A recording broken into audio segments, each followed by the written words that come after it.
Well, good afternoon, everyone. I'm Donna Martinez. Welcome once again to Shaftesbury Society here from Midtown Raleigh, North Carolina, the headquarters of the John Locke Foundation. So glad you are with us because this is an even more special day. I know every week I say we've got something special for you. Well, today is the beginning of a very special month here at the John Locke Foundation. We are inaugurating a month-long series called Thoughts and Thinkers, a Shaftesbury Society leadership series. And today we're going to be talking about the emerging media landscape. But just to give you a quick idea of what's coming up for the rest of the month, to make sure that you mark your calendar, register, and be with us. Next week, we've kind of got the trifecta of emerging state leadership here in North Carolina. Joining us next Monday, we will have Superintendent of Public Instruction Catherine Truitt, our Lieutenant Governor Mark Robinson, and our Labor Commissioner Josh Dobson. All three in one space right here for Shaftesbury Society Thoughts and Thinkers. We're going to talk about leadership with them next week. Also coming up, we'll have a panel of state legislative leaders, leaders in the school choice movement here in North Carolina, and also leaders in local government and local activism around North Carolina. 5 weeks, Thoughts and Thinkers. So make sure you tell your friends, plan to be here each Monday. Well, we know, of course, that the media landscape is changing so rapidly. You've got upstart platforms, you've got content creators, everybody seeking to fill a void, and people reaching out, trying to find like-minded individuals to connect with. Well, from news sites to video portals to podcasts, private chat forums, where are the places that free market conservatives can go to find factual information, emerging information, and other folks to become connected with? That's what we're going to talk about today, about the emergence of new platforms. Joining us are three people who are right in the middle of all of this. Stephen Kent is the host of Right Now. He's also the author of How the Force Can Fix the World. He's going to tell us about his upcoming book. Also, my colleagues here at the John Locke Foundation and Carolina Journal. Donna King is editor-in-chief of Carolina Journal, and Brooke Medina is vice president of communications here at the John Locke Foundation. Folks, thanks for joining me. Really appreciate this. I've been looking forward to this panel for several weeks now. Stephen, let's start with you. Tell us what you're doing and what is Right Now. Yeah, Right Now with Stephen Kent is a weekly public affairs style YouTube show on the Rightly Network. For full transparency, the Rightly Network is a new product of Al Jazeera English. They wanted to take their first ever venture into actually doing right of center programming. And I found myself being the host of that program. It's a really interesting venture that is meant to try and offer a voice to moderate different differences between the libertarian and conservative wings of what you would call the American right. So one of my sort of not red pilling moments, but one of my most awakening moments so far in the movement the past couple of years was the big throwdown between David French and Sohrab Ahmari in the pages of the New York Post and the National Review, where these two sort of renowned conservative writers, thinkers were duking it out over the concept of a drag queen story hour happening in a locality in California, and whether or not the appropriate small government approach to that was to live and let live, let California be weird in California, or this is an obvious instance where government action is necessary to protect the commons and the common good of the people. This debate, I thought, was something that needed to be regularly hashed out between these emerging, more Trumpist, populist wings of the party and what you might call the older guard, classical liberal, free marketeers of the movement. And so Right Now, Stephen Kent is just a weekly interview show where I am sort of giving people the lay of the land for what the movement looks like versus what they might think it looks like. Coming from, yeah. How do we access it? Yeah, so it's on YouTube and podcast. It's called Right Now with Stephen Kent. So if you just search on your browser, youtube.com/rightlyaj, that will bring you right to the channel. Our most recent episode was a debate between Ravi Suave of Reason Magazine and Nate Hotchman of the Claremont Institute, also the American Mind, really good kind of populist Trumpist conservative outlet, and they were debating action over big tech and whether or not it was appropriate for the government to really get involved in a heavy-handed way. It was a wonderful debate. And while we have these happening in the public square already, they're usually like 5-minute bites on Fox News. And so we dig in for a good 45 minutes and go a couple layers deeper. Sounds amazing. Now, you also have a book coming out. Tell us. It's true. So I have my first book coming out. It's called How the Force Can Fix the World: Lessons on Life, Liberty, and Happiness from a Galaxy Far, Far Away. When I was living in Raleigh, North Carolina, and frequenting John Locke and Civitas events in years past, I had gotten to know lawmaker Jason Sain and really struck up a good relationship with him on a shared love of all things Star Wars. And it was around that time that I wanted to found the first Star Wars and Politics podcast, where you look at the political science of the Star Wars universe and try to apply it to the real world. And so I've been doing this podcast for years, inspired by people like Jason Sain, and it has blossomed into a full book project, which is a little bit of a mix of self-help and political science, looking at the Star Wars franchise and all of the lessons in the Star Wars movies and applying them to our lives today.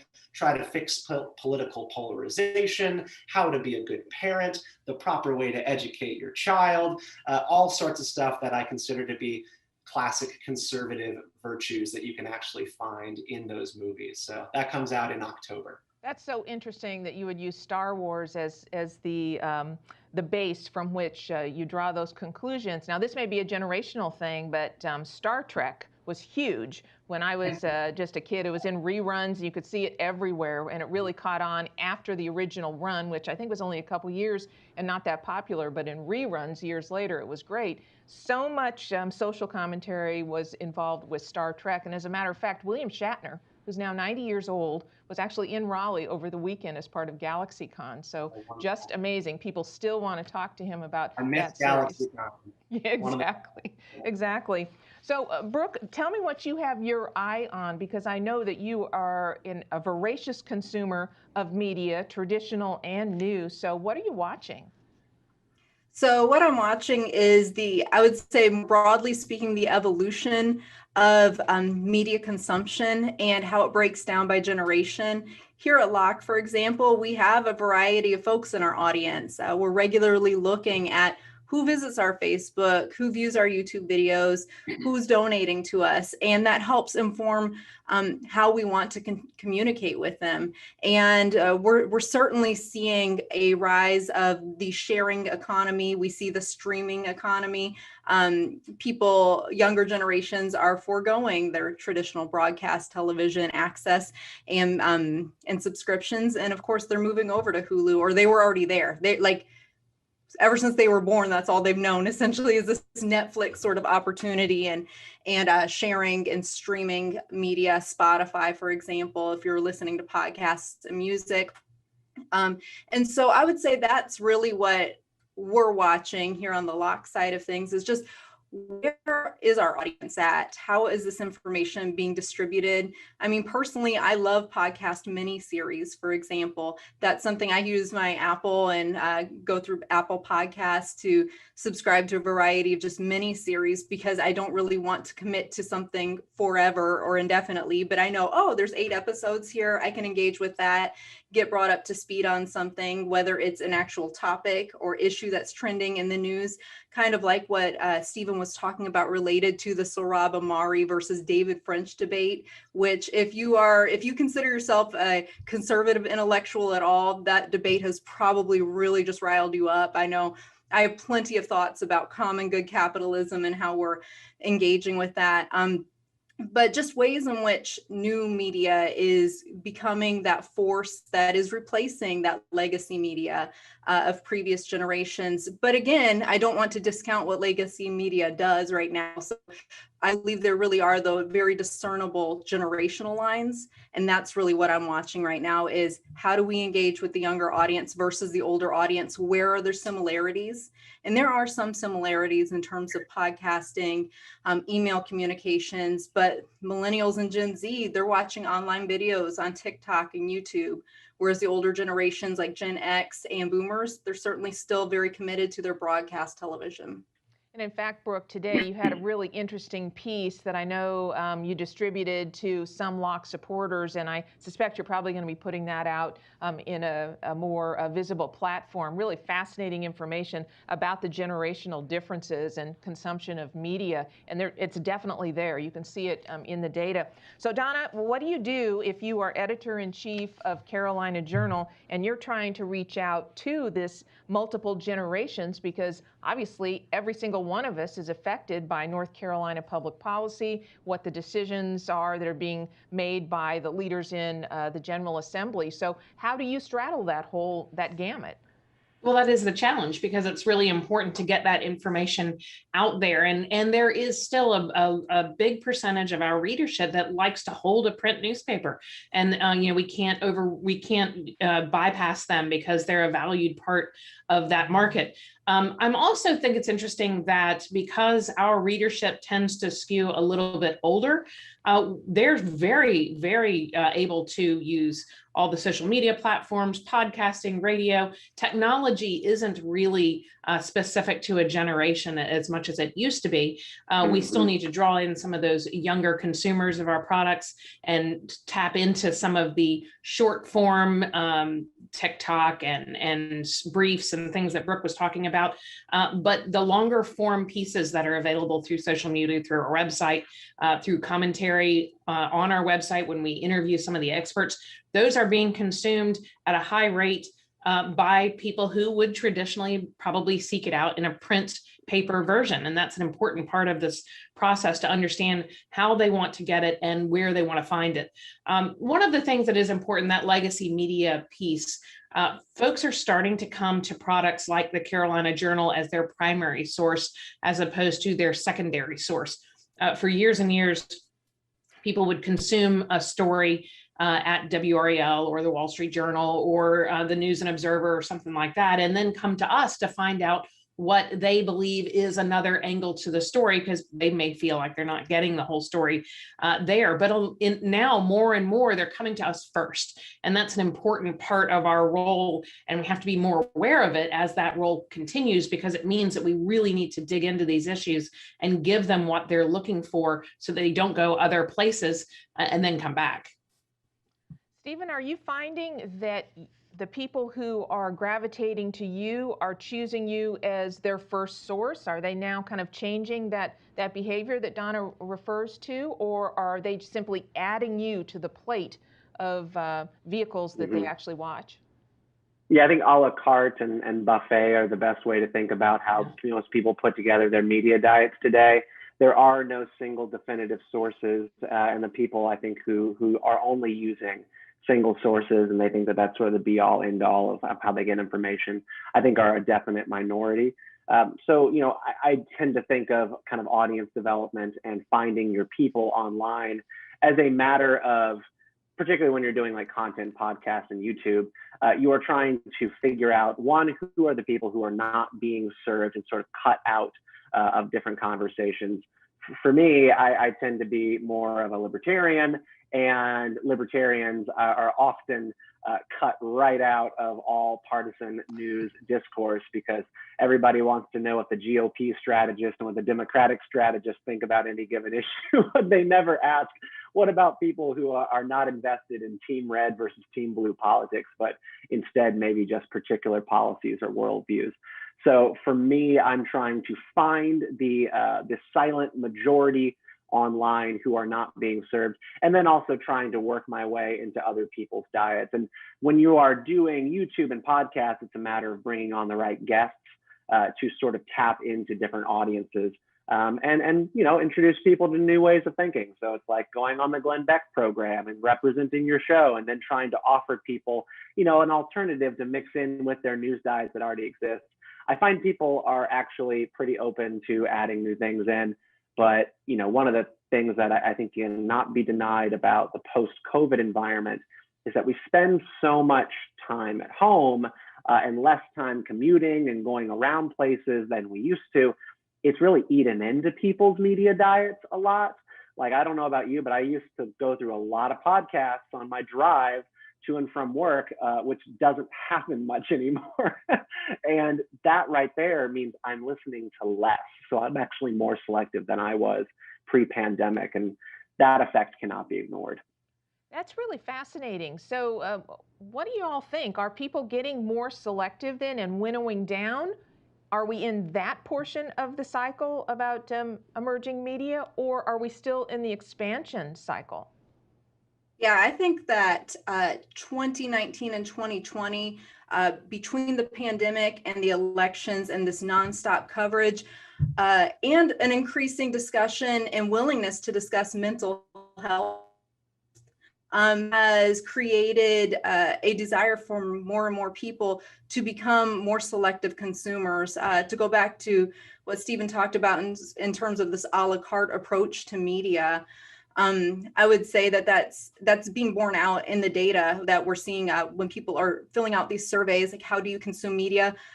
You're almost even seeing an exodus of people from media consumption altogether. And I think there's a confluence of factors in that. Part of it is, yeah, they're not being served right now, or they don't think there is something there for them that they need. And so it is incumbent upon us to find those people and help them, help craft a value proposition for them. This is the way in which we can provide useful information to you that is accurate and reliable, responsible.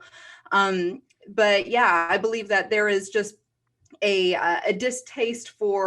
growing distaste for mainstream media. That doesn't mean that people continue to cut it out of their diet, because people still go back to it. People like looking at train wrecks too.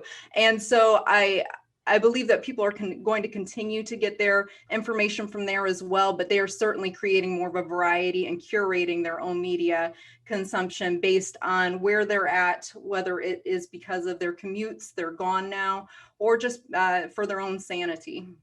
The longer form content, I think, is also just really picked up in popularity. I mean, people are sitting down and for 3 hours of the Joe Rogan Experience, and one of the rising stars in terms of sort of right-wing YouTube content, Tim Pool, the Pool Cast show that he does is like 2.5 hours of just talk. And, that kind of goes back to the glory days of radio, right? Like, people like longer form discussions. They might go to Fox News in the evening, but we have to be honest, most people who sit down to watch Fox News in the evening are doing it for an entertainment value because it is exciting television. But when you really want to understand a subject, you turn on Donna's radio show to enjoy an 8-minute to 15-minute interview where you get some more time to wrap your arms around an issue. I think that's why podcasts have taken off so much, is because it's not about like quick in and out. It's about the information. Part of that also, though, is I feel like we run the risk of, when people start winnowing down what they're pulling from, sometimes they're in information overload and they only want to really hear from the people who agree with them. And we run that risk sometimes when people are, particularly right now during COVID and all that coverage, is they're tired of it. They're tired of all the mixed messaging. So they're turning to these longer form interviews and books and things like that to try and get something they aren't getting everywhere else. And that's one of our challenges with Carolina Journal, is making sure that they're getting a cross section of libertarian and of our different researchers and different perspectives from economic and social and all these other elements that they may not be getting from these, quick Fox News or WRAL stories. But I am finding that people are getting tired of the polarization and the fighting, and they want more facts, more data. It's interesting. I saw some statistics. I think this is from the folks at Axios, but they were reporting a few days ago that of the top 50 political podcasts that are on Apple Podcasts, about 60% of them come from personalities that don't work at a mainstream news company. And so I think kind of the older point of view has been that if you had a personality at a major newspaper or at a major television network, and they became the people who then populated any radio or longer form discussions. But now it seems like personalities are just emerging on their own because they're able to attract people to their message and their personality. So a little bit of a shift there, seems to me, based on that data.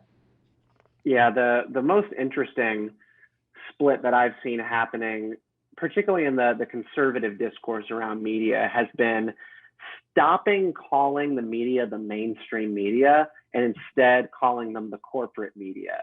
This is something that I've seen just go mainstream from, again, like Joe Rogan to some of the commentators at Fox, Glenn Greenwald, and also the Federalist Radio Hour associated with the Federalist.com. They don't call them the mainstream media anymore because there's nothing mainstream about anything that they say. There's nothing mainstream about the views that they propagate. They're corporately sanctioned views. They are views that advertisers and big companies have signed off on as being okay to talk about. And what you are seeing and describing with sort of non-political, non-news people rising as the new arbiters of sort of who's relevant and information, that is just about people being distrustful. They want to hear from people who they view as apolitical, honest brokers. Are those people always honest brokers? I don't think so. I think that there are a lot of people who are playing a game, pretending to be apolitical, but in fact trying to steer people in hard left or hard right directions.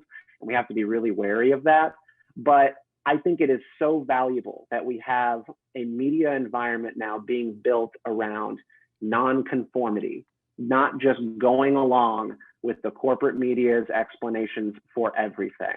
I think it's a really interesting new rift in discourse, and I'd encourage anybody, if you're interested in someone on the left who has sort of become a lightning rod in this area, Glenn Greenwald, the guy who broke the Edward Snowden story and all that, he goes on Tucker Carlson now from time to time, but you know, he's somebody who's just railing about this on Substack and his podcast, and it's worth considering. In fact, I think Mr. Greenwald was just recently sanctioned by Twitter. For I'm sure he was. Yeah, and it had to do with some sort of COVID data that apparently came out, if my recollection is correctly, the data came out of a CDC report, but you know, go figure. And this is a perfect segue, Stephen and Brooke and Donna, to the issue of the major social media platforms. And my perspective is that for the longest time, people kind of made a presumption that Facebook, Twitter were neutral platforms. And what we have seen over the last year and a half or so shows us that they're not neutral platforms. And it seems to be a surprise to some and a shock to others. So where do you all stand on this issue of the big social media players and development of alternatives? I mean, I'd be curious to see if people, polling wise, if they were polled, do they trust them? I find that in, you know, anecdotally, people don't trust these big media platforms, and they certainly don't trust them as the voice or arbiter of truth for a government agency, which is what it appears to be happening. But I also think it gives a valuable town square for finding out what Substack article that you want to see because it's shared, or Medium, and it leads paths to other outlets that I think are valuable. It would be hard pressed for another, like a Parler or something like that, to come up with the market share that Facebook has been able to accrue. So I think there's still a place for conservatives, libertarians, those who may not share the corporate values of Facebook. And there is a place for them on Facebook, but they have to know the ingredients of the product that they're buying. And I think they're becoming more aware of it and disappointed, but it's not going to keep them from it, I don't think. Yeah, I would say that there is, this is certainly a heated discussion and debate going on, right? With where do the rights of the user end and the distributor or the social media platform begin? What does a contract look like between a user and a social media platform? Does the social media platform need to uphold their terms of service in a way that is equitable or equally applied on both the left and right? And what's the legal recourse if that's not the case? So there's a whole host of questions related to this. And as a free market person, I say the more competition, the better. And so when Facebook or Twitter, if they continue to create this sense of distrust among elements of the public, there should be an opportunity, provided there is not substantial government regulation and barriers, for other platforms to enter the market there. Of course, we have seen places like Parler or Rumble attempt to break into that market, and it's difficult to be sure. I would say that there's an argument there, and something that that provides us an opportunity to look and see what is Facebook providing then that still is keeping people that are dissatisfied with it there on the platform. And so this is certainly an opportunity for market innovation on this front. I am very, very wary and increasingly concerned with the growing calls for big tech to be regulated in a way that would actually further entrench them, because only a Facebook perhaps could afford to hire all of these personnel to be able to maintain these regulations, and a smaller startup cannot do that. And so I think it's a nuanced argument, and we need to make sure that we are considering second and third order of effects if we continue to call for more regulation of big tech. Yeah, I think I am very, bearish on some of these upstarts coming from the right to offer alternatives for Facebook, Twitter, and Instagram and life, and YouTube. So you mentioned Rumble and Parler as well. There's WeMe sort of offering a conservative alternative to Facebook. Here's the thing, because you already mentioned like propping up the incumbents and the regulations that could be put in place that make Facebook like the only option because they're the only one who can afford litigation over moderation of content. But those other alternatives are garbage. Being on WeMe and Parler and Rumble stinks. They're bad platforms. They don't work well. They're poorly designed, and they just don't have the bandwidth of these giant platforms. Also, the people on there, I'm sorry if any of your listeners are on there. I've been on Parler. I had an account and a verified check mark for a long time. It just stunk. And the reason is because people are there to talk politics only. That's why they got on these platforms, because they're the conservative alternative to this. You're on Facebook to share. You were originally on Facebook to share your family photos, talk to the people who you went to high school with, and commune with grandma because she lives on the other side of the country. And that's the great way to talk to her and stay up to date. Obviously, it's taken a big turn, and we use it for all sorts of things. But people who go to these alternatives are only going for political discourse and free thinking.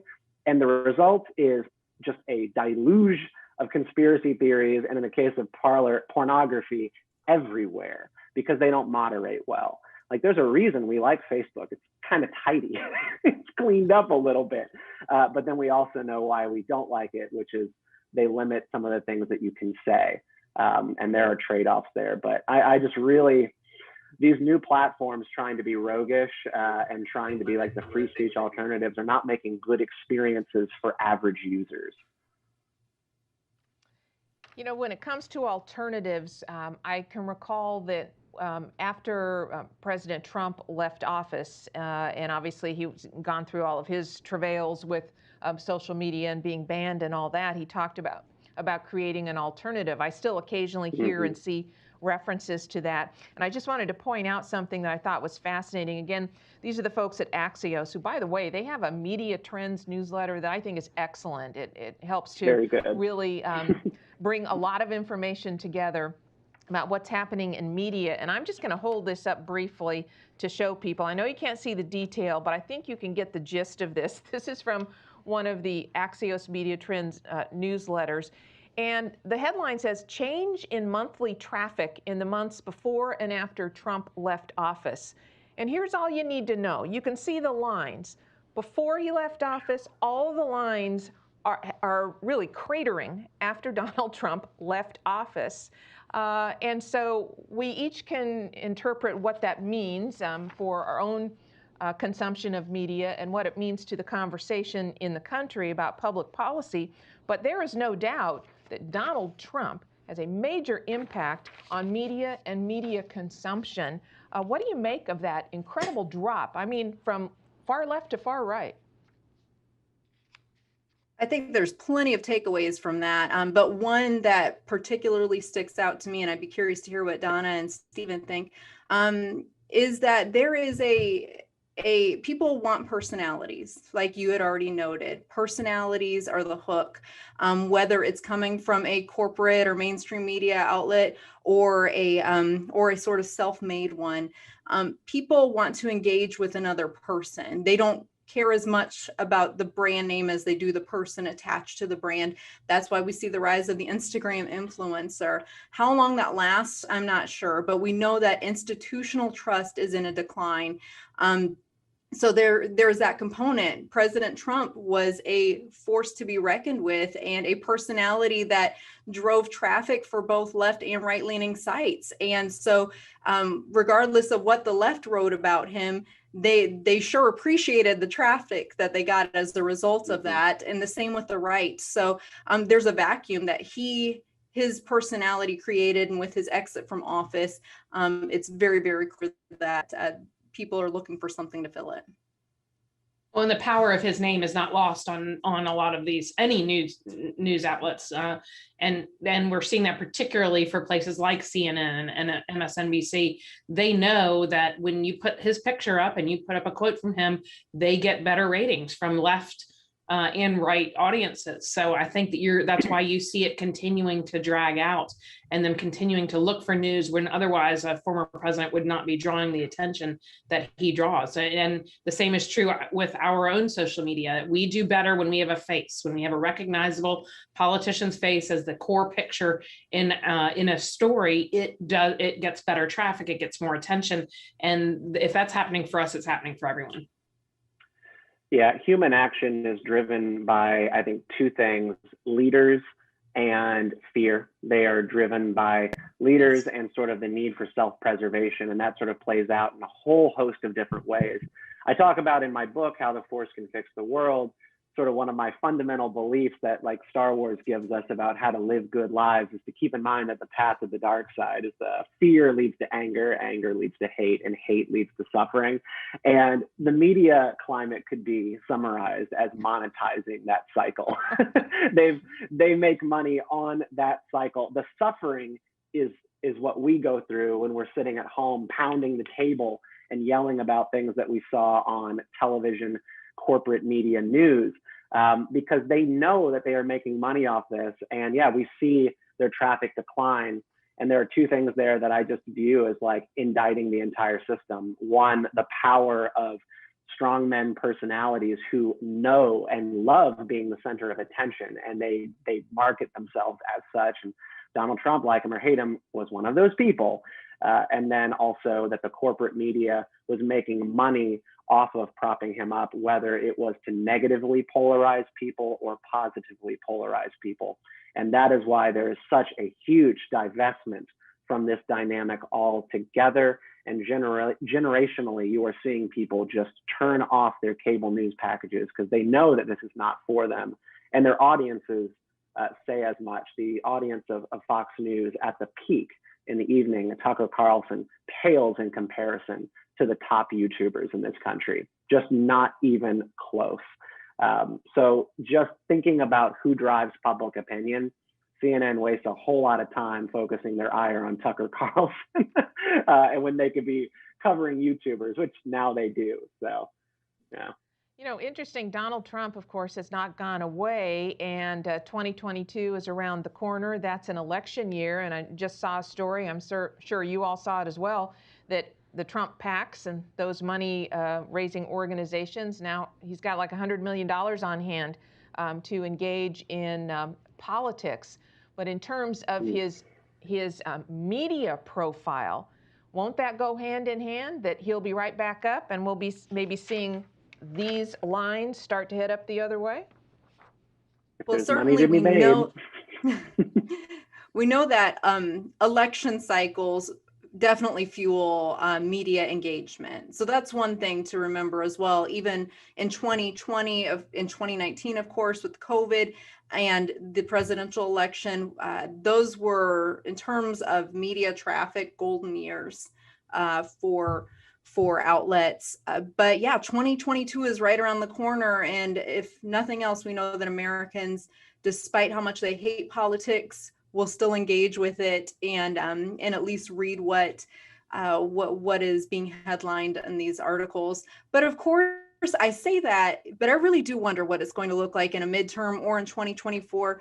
I mean, people are tired. People are weary. So does that manifest in different media consumption, even with President Trump's face out there again? I don't know. It may. So it'll be interesting to see what's going on. Again, one of the trends that I've been looking at is this group of people that are disengaging across all age demographics. And I think that's worth noting is people have really, there is a segment that has had enough, and no matter who is getting put in front, unless that person is delivering. I know Stephen talked about fear and that being a huge motivator, but Obama was also very successful running on a platform of hope and change. And after a year of lockdowns and fear and Delta variants now, we need, I think, something like that. And I think maybe more people will begin to re-engage if they hear something that is a little bit more hopeful. I think so too. And we also see that a lot of this attention that we're getting because we have constant access to information, specific issues like election integrity and education, things that may not have made the above the fold or the first block of television news in a traditional media landscape, is now getting a lot of attention down at the community level. And election integrity is a great example of that. Through the last election, people are acutely aware of all the rules and regulations around elections from state to state, much more than they would have ever been before we had access to this number of different media outlets. So I think as that goes, you'll see rank and file folks who maybe don't have a public policy background are really, they know in the weeds about public policy around some key issues. And Donna, I know in fact that Carolina Journal, the upcoming issue and an additional issue down the road, is going to be focusing a lot on some of those election integrity questions. Yes. And stories, redistricting, helping to explain to people why they should make sure they understand the basics of what is about to happen. So I know that that is key for you, that type of reporting and commentary for CJ.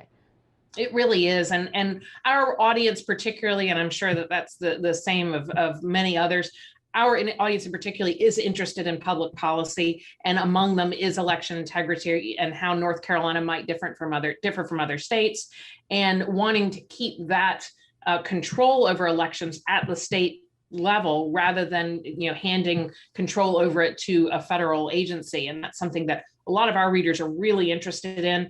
And so those stories become very popular. They get a lot of traction. So it helps us being able to get great data from places like Brooke is important to let us know how we can best get information to our readers. And remind folks, if you would, Donna, how they can actually access Carolina Journal. Of course, there's the website, carolinajournal.com, which people should be accessing. I hope you are at least once, twice, 3 times a day. Always sure. Fresh material is coming onto the website. But how do they get in hooked up with the actual daily email that goes out sure. and the print edition if they still want to hold that paper? Of course, yes. Well, I mean, there's something to be said for putting it in print. It can't change, and it's good information. There's a sign up page on carolinajournal.com, and you have the option to there sign up for the newsletter that's delivered to your inbox every morning. And then there is a button to put in to get the print edition, which would come to you in line with election and legislative session cycles about 7 times a year. You can get that. And one of the interesting things about that is you get it all in one place, and a lot of opinion editorials that dig into some of the big picture issues rather than the day-to-day grind that we have coming out of the legislature and some of these breaking news. It gives real food for thought that has legs beyond just this 24-hour news cycle. And that's an important part of keeping the news all in perspective. And Brooke, I know that all of these issues, what we're finding with Locke Foundation supporters and people who are just curious about, hey, what does that John Locke Foundation really do? What is their mission? What are the types of things that they bring to the table? That you're finding more and more that people are getting engaged with these issues that Carolina Journal is covering, and they're wanting to meet people who have similar ideas, but who are willing to talk through things. And so there are ways for people to engage with Locke in addition to carolinajournal.com. Talk a little bit about how folks can engage with Locke.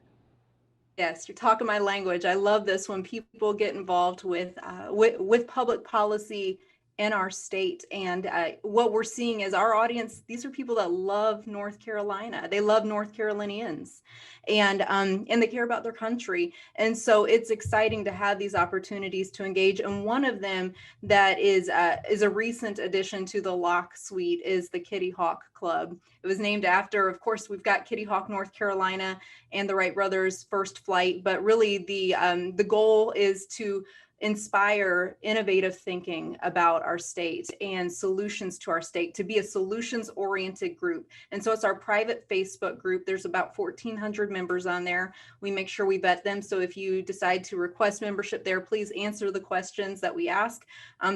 But we want this to be a space for center-right North Carolinians to be able to debate ideas thoughtfully. There are still debates that happen within the conservative movement, right? So not all of us are going to be agreeing with one another. There's no echo chamber there, but it's people that still share similar values in terms of their strong belief in the importance of liberty, free markets, and limited government. And so Kitty Hawk Club, if you go to our Facebook page, you can type in Kitty Hawk Club in the search and you will find us there. And we would welcome you to join that club. And of course, there are plenty of Locke other offerings, such as going to johnlocke.org and reading our latest research, especially if you feel a little bit more wonky or nerdy. There's some more detailed research, but there's also very high level accessible research too. And you can go to our Locker Room blog for that information. So we have plenty of ways in which you can get engaged. And we also just started a new grassroots outreach department. And so if you are a grassroots leader within your community, we encourage you to reach out to us. If you go to our website and check out our staff page, there is Maya Reagan and Kelly Mann, and they both head that up. So lots of ways And for folks to engage with the Locke Foundation and Carolina Journal as well. You know, Stephen Brooks said something that really I think is so important, that it's not an echo chamber. And you referenced it a bit earlier, Stephen. I hope you'll talk a little bit more about this. You talked about the libertarian point of view. You talked about the conservative point of view. There's a big Trump contingent within the conservative movement that has more of that America First type value system. What are you finding, Stephen, as you talk to people around the country about kind of these different factions within the broader umbrella of conservatism? Well, I think if I were to define conservatism out in the country at the bar stool, right? There actually is a new term that has picked up a lot of steam as barstool conservatism, is just this exhaustion and belief that everything in life has become politicized. And I think there is a case to say that has in fact happened. This Major is League something Baseball, that I will say. That's the case there. Yeah. All of it. All of it. I'm not sure anything has gotten better since the Fairness Doctrine went away, but I guess that's a discussion for another time. You know, every area of life across our institutions has become politicized. And I think modern conservatism on the streets is defined by an exhaustion with this. So there is a huge struggle, I think, for people like myself who are hosting like a public affairs show where libertarians and conservatives talk. We just have it not be so high-minded, right? Like the main thing that people want is for government and bureaucrats and culture warriors to stay out of their lives and stop tampering with the sacred things, the movies that they watch, the sports that they consume, and the things that their kids are learning in school. Like, just leave it alone. And that, for me, is my big challenge to myself when I do this show every week, is to sort of put down some of my policy pretensions and my readings my latest readings of Hobbes and Locke and just speak exactly to people's frustration and being tired. And I think that nobody has done that better than the Trump wing of the party and what you might call barstool conservatives. So we all need to step up, or sometimes even step down from where we stand on like policy and ideology, to just speak to people generally being tired. The one thing that I just wanted to say, since I think we're reaching the finish line here in terms of polarization and echo chambers, is one solution that I think everyone on this call needs to consider, with the exception of consuming Locke newsletters and staying up to date with your local newspaper and what's going on in your city and listening to Donna's show, is you need to turn it all off. The only conservative thing that you can do in 2021 is raise your children well, keep an eye on what they are learning in their classrooms, tend to your marriages, and make sure your kids are doing okay. Like, these are the things that are going to keep our countries and our communities together, not picking between Newsmax and Fox News based on what, you know, one host said or the other. The answer is to turn it all off, because they're playing all of us. And I want everyone to watch our show. I want everyone to watch right now with Stephen Kent and subscribe. But I also understand that you have more pressing concerns like paying your bills and staying healthy. So I just think that the conservative thing that people need to do is return to their lives and focus on the things that matter. Can I just hop on that and just say, first off, a hearty amen. It's refreshing to hear that. But really, that's something that has been lost in the past decade, longer, is this understanding or respect for the dignity that each person has, and the lives that they lead, and the importance of civil society. We're seeing a rise of government solutions on both the left and the right that frankly oftentimes are not limiting the role of government at all, regardless of whether someone espouses to be limited government. And really, at the end of the day, the heart of the matter is, what are we doing in our communities? And I think the past year of the pandemic and subsequent lockdowns really provided some opportunities for introspection on this front. How do I love my neighbor? Well, it wasn't just about what was going on in DC. And frankly, it shouldn't be about that anyways, because it's epically frustrating to watch what goes down there. But that really gets at the heart of who we are as human beings. And yes, we're partly political creatures, but before that, we're relational creatures. That's what we are. And keeping first things first and not destroying relationships or cutting people off because they happen to disagree with us politically would be monumentally healthy as we go into this next election season. I want to actually comment something on something that he said about that they're playing us. I think that is really important, because I think there are a lot of folks that are baffled by behavior on social media, some of what they see, the number of protests that they're seeing. You know, this has become an industry, and they may consider themselves, you know, paid social media influencers and all these other roles. These are all jobs. So it's confusing and it's baffling when you see what ends up happening in some of these chat rooms that are private or threads on Facebook. Turning it off is key. Don't engage them, because in many cases, you don't know who these people are. There's an ulterior motive, and some of it may be that they're paid per post. You don't know who you're engaging with. It is not normal, over the backyard fence discussion. So turning it off is critical, and knowing you can winnow those news sources down to ones that you trust. You know who the people are. You know the information that they're giving you is accurate and linked appropriately. That is an important part in how you are a smart consumer of news.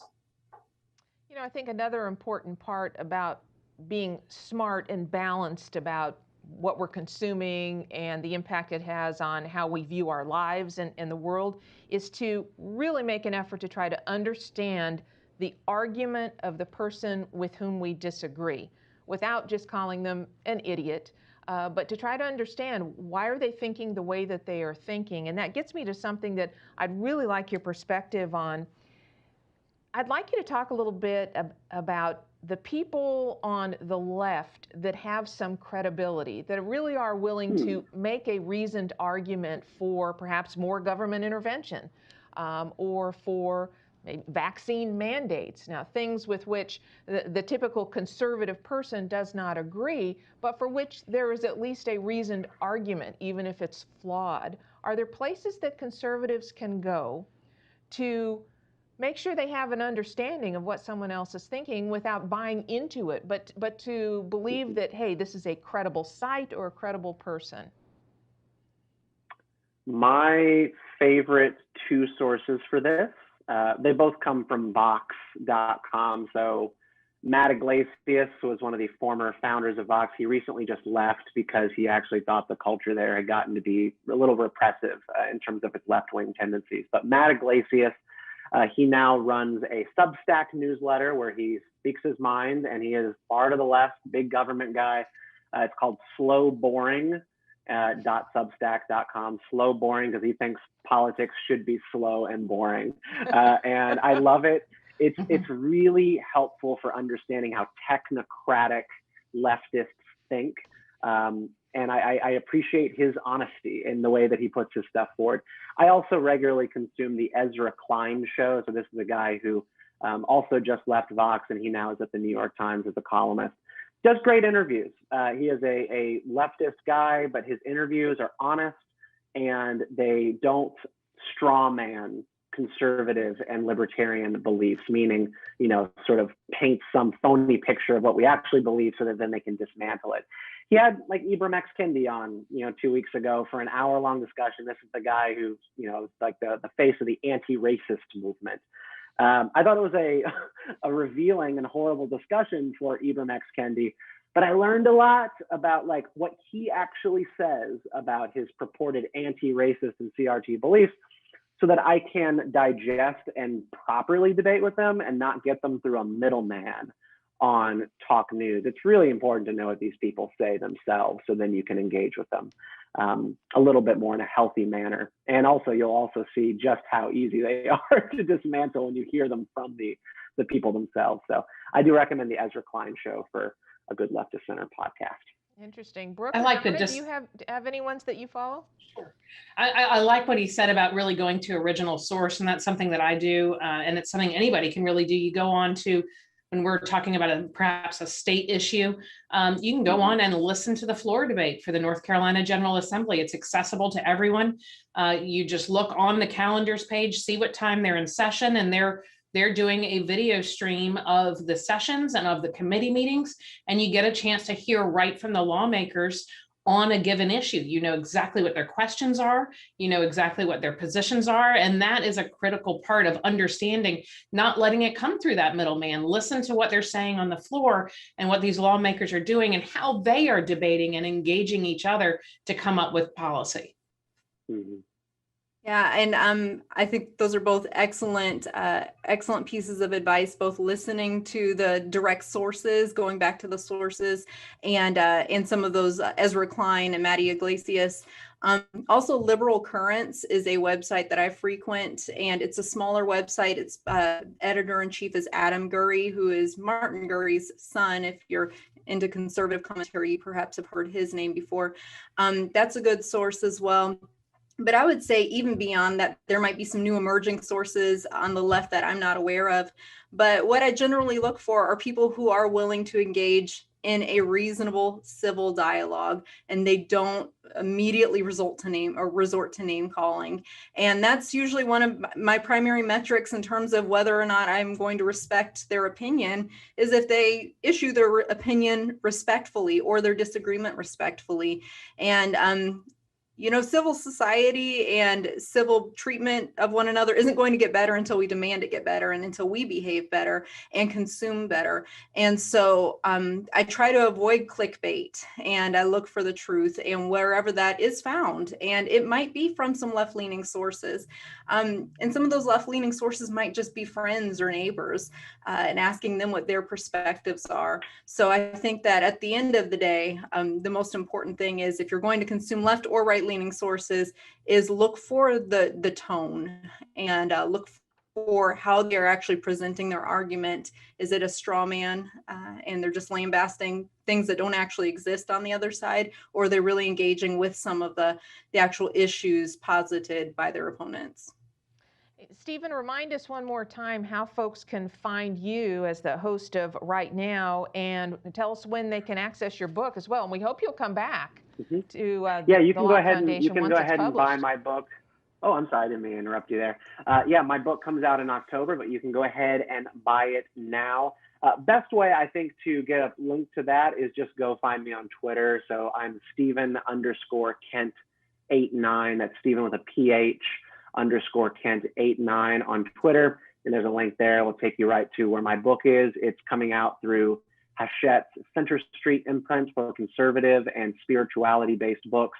It's already on Amazon. It's up at Barnes & Noble Digital, and you can go ahead and get it. It's beautiful and filled with original Star Wars artwork and just tons of great political science lessons that you can actually apply to your daily life.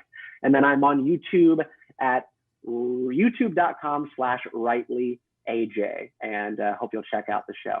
Terrific. And Donna, how can folks get involved with Carolina Journal on social media?